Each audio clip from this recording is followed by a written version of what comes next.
નમસ્કાર મિત્રો, વિડીયોમાં તમારું સ્વાગત છે। જી હા મિત્રો, અત્યારે હાલ આધાર કાર્ડ અને પાન કાર્ડને લઈને મહત્વના સમાચાર સામે આવી રહ્યા છે। તો મિત્રો વાત કરીએ તો વલસાડ એસઓજીએ નકલી ડોક્યુમેન્ટ બનાવવાનું કૌભાંડ ઝડપી પાડ્યું છે। બેંક કર્મીની મદદથી ફોટો સ્ટુડિયોમાં સમગ્ર કૌભાંડ ચલાવવામાં આવી રહ્યું હતું। માત્ર 600 રૂપિયામાં આધાર કાર્ડ, ચૂંટણી કાર્ડ, પાન કાર્ડ, જન્મ પ્રમાણપત્ર વગેરે તૈયાર કરી આપવામાં આવતું હતું। જી હા મિત્રો, અત્યારે હાલ મોટા સમાચાર સામે આવી રહ્યા છે।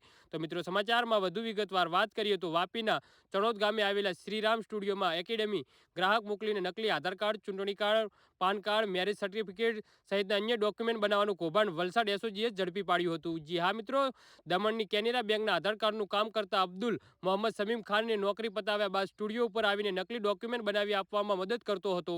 વલસાડ જિલ્લાના વાપી તાલુકાના ચણોદ ગામે શ્રીરામ સ્ટુડિયોમાં ફેક ડોક્યુમેન્ટ બનાવી આપતા હોવાના અંગે વલસાડ એસઓજીને બાતમી હતી। જી હા મિત્રો, અત્યારે હાલ મોટા સમાચાર સામે આવી રહ્યા છે, જેને લઈને વાપી એસઓજી દ્વારા બાતમીવાળા શ્રીરામ સ્ટુડિયોમાં છાપો માર્યો હતો અને આ દરમિયાન ત્રણેય આરોપીની પણ પકડી પાડ્યા હતા। તેમની પાસેથી જન્મ પ્રમાણપત્રની નકલ 21 નંગ, અલગ અલગ વ્યક્તિઓના આધાર કાર્ડ 65 નંગ, ચૂંટણી કાર્ડ 9 નંગ તેમજ ડોક્યુમેન્ટ બનાવવા માટેના ઉપયોગમાં લીધેલા અલગ અલગ ઇલેક્ટ્રોનિક સાધનો, મોબાઈલ ફોન મળીને રોકડ રકમ 92,450 મુદ્દામાલ કબજે કર્યો છે। જી હા મિત્રો, તો આના વિશે તમારું શું કહેવું છે તો નીચે અમારી કોમેન્ટ બોક્સમાં જરૂરથી જણાવજો। ધન્યવાદ।